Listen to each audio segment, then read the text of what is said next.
complimentary, these Arsenal fans, and I think they've got a team now that's just on the way back after that performance against Man City. I don't think Arsenal really got what they deserve, but the future is looking a lot brighter. Well, yeah, the future for Arsenal would look an awful lot better if they could start avoiding red cards, wouldn't it? Is the old red mist still not a problem when it evidently was when a certain Martin Keown used to play?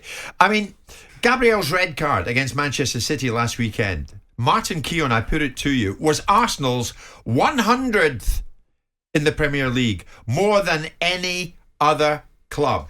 Arsenal have a problem when it comes to red cards. Yeah. I mean, why is that? 11 of the 100 have actually come under Arteta in the past 2 years. Arteta's Arsenal average 5.5 red cards a year. Wenger and Emery averaged 3. Why is it when we think of Arsenal, we think of the red shirt, but we also think of red cards? Well, I mean, we did have a problem. You did? You get 6. Yeah, did I? I'm not sure I had the most, but it's pretty...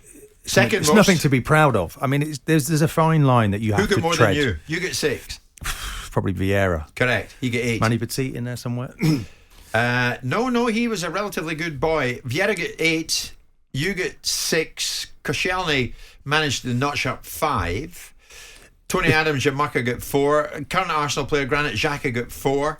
It's a fine line, Jim. Gabriel, when you're going into the game, and you have to be really up for the game, and it's a very fine line that you tread. And we went below the line on too many occasions, and that's the balance, a fine balance of that cutting edge tackle, that aggression, but being on the right side of the law, it can go wrong.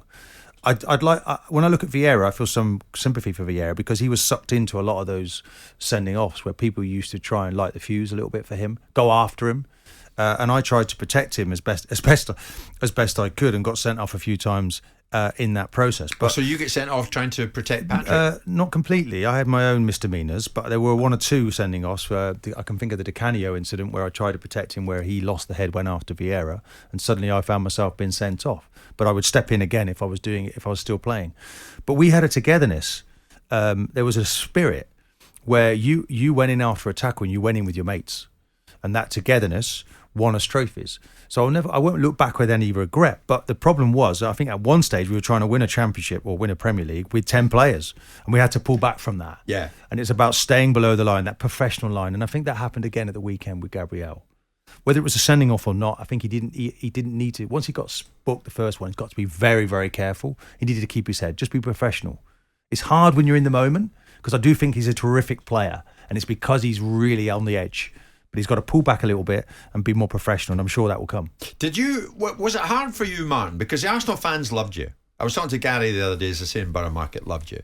Arsenal fans I speak to, Martin Keown loved it, and they immediately give it that. You were more than that, incidentally. You were more than just a tough guy at the back. But do you regret the fact that you are the second highest earner of red cards on 6? Do you regret that now? Jim, I don't regret anything. I always say, if it was right then, it's right now. I could only go into You're not proud of it, though. I'm not proud of it, of getting sent off. I'm proud of winning things. I'm proud of working with those players. That bond that we had together as men. I'm proud of that. And that you do that on the edge, and you can make mistakes. We're all human. We can make mistakes, which is why I feel for Gabriel now, because he's got all that energy to give, and he's now going to be suspended. But do you honestly feel for him? Yeah, of course I do. It was naive. He cost him the game. Yeah, but when it's all said and done, if I'm working with him and he's one of my colleagues, you have to understand the circumstances you found yourself in. And you had to be in the stadium. And I have to say, that was the atmosphere is returning again. When I look back to those days at Highbury, when you looked into this crowd. Oh, yeah. You looked into the crowd and they followed every move you made. They were the heartbeat for you. It's in tandem. There's a unity. To win anything, you have to have that. It's starting to return. One kicks the other off. They have to have something to shout about, and you have to give them something to shout about. Yeah, but Arsenal ended up losing a game to Manchester City that they were well and truly in. Yes, there were controversial moments. And largely, that was down to Gabriel getting sent off. Well, you could say largely it was down to the referee not going to look at VAR for 2 very big, important incidences. That didn't happen. Did it finish 10 against 11? Yes, it did, because Gabriel, as I say, lost his head. So it's about that fine... Jim, when you're a sports person, you're doing things on the edge. We're not sitting here calmly, are we? We're actually on the edge. You've got to get into a frame of mind, and sometimes it can go wrong. And I'm talking about it as a line, and it's a line that you must stay below, stay above. If you go below that line, you're sent off. You're disappointed afterwards. He knows he won't do it again.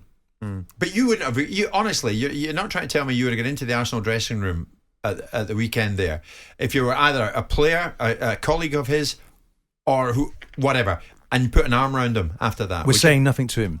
I wouldn't leave it. I'd speak to him 24 hours later. Let him calm down. Let him deal with it. He knows he's made a mistake, as we did with Wenger. He wouldn't come and tackle us just to ignite you even further. Did Wenger ever say to you, Martin, you're getting too many reds? No, nothing. I would tell him after 48 hours of calming down. I'm going for more. No, I'd tell him that I knew I was stepped out of line there. I've got it wrong. I need to do better. I've let my team down. But look, it happened. We went to Anfield and we lost Gio Van Bronckhorst, as I told you on the last show. We went down to 10 men. We still won. So you can win with 10 players. Yeah. But it makes it very difficult for you. So you need to keep everybody on the pitch when you can. But, I mean, it's when you look at it now. I mean, the 100th in the Premier League, more than any other club. That suggests that they have a problem with players being dismissed on the field of play. And it goes back a long way. It's got to improve, Jim. There's no doubt about that. The team could carry it when we were playing, but they can't carry it now. I mean, Vieira, when you look back in it, get far too many. Yeah, but would you take anything away of what you had with Patrick Vieira back then? If you could bring him back into the team now, would you go with that? The good, the bad, and the ugly. You'd take it, wouldn't you? So you can't just separate and look at the bad things and say, oh, we don't want that. You've got to look at the player in total, in full. And he was a wonderful player there, a player that every Premier League club now would take back if he was able to play again. You can't argue with that. I have to say, when Martin says it like that, it's hard to argue against that, Simon.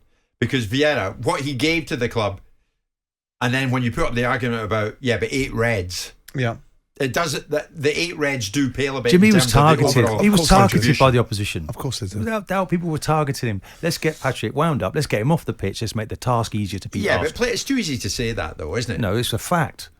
I mean, Sam, a Manchester City fan, listening to you, Martin, is he ever going to go over that penalty from last weekend? It was hilarious listening to him throwing his toys out the pram there. Are you ever going to get over it? Do you think the referee still played a major part in Arsenal losing that game to City? Well, he did, Jim. There's no doubt about that, is there? Because both situations, if you look at the first situation where does the keeper actually get there first? We looked at it. It was inconclusive. They couldn't overrule it because the referee didn't give a penalty. So VAR wasn't going to get involved. But VAR got involved. And I actually said on air, I thought it was probably a foul from Xhaka. It looked like he'd caught him and then he pulled him. Yeah. So I don't see what the problem is with the Man City supporter there. I went with him, if we say it that way. I went with the City view. I didn't sit there as an Arsenal fan saying that, I can't see what actually happened. I always say what I see. Do you think, in spite of this red mist topic that we've been on, are Arsenal going in the right direction? They are, without doubt. One by one, there's new signings are coming in. Ramsdale, you look at him. Tomiyasu, right back, real character, crowd loving him. Tierney now back in the team as he should have been. Nice partnership form in central defence. You don't want Aubameyang back, do you? Partey, by the way, playing his best game. Yeah. Playing his best game. About time, though. Yeah. Aubameyang can be welcomed back into the fold if he still wants to play a part at the football club. I think you may do. There's lots of twists and turns, Jim. They're going after 4th place. It's wide open. Can Manchester United wake up?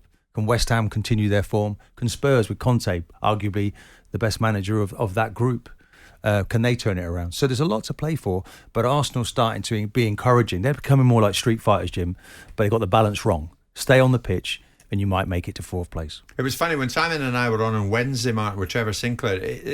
Odd choice of word, but I don't know what you make of it. He said Aubameyang has been cancelled by Arsenal.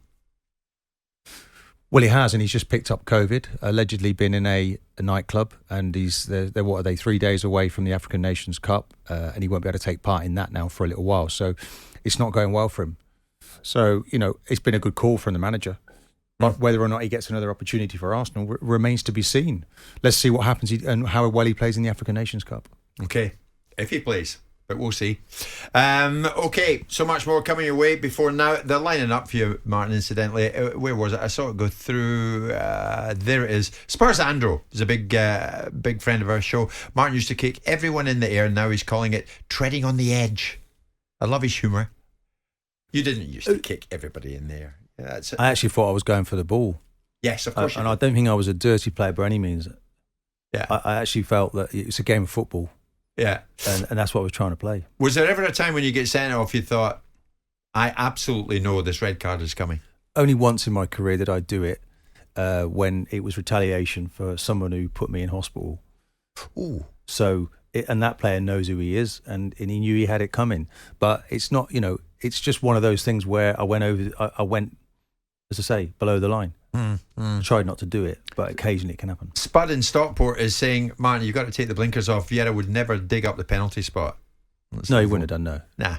Jim White and Simon Jordan, Monday to Thursday morning, 10 till 1. On AM, on DAB, via the talkSPORT app and on your smart speaker. talkSPORT.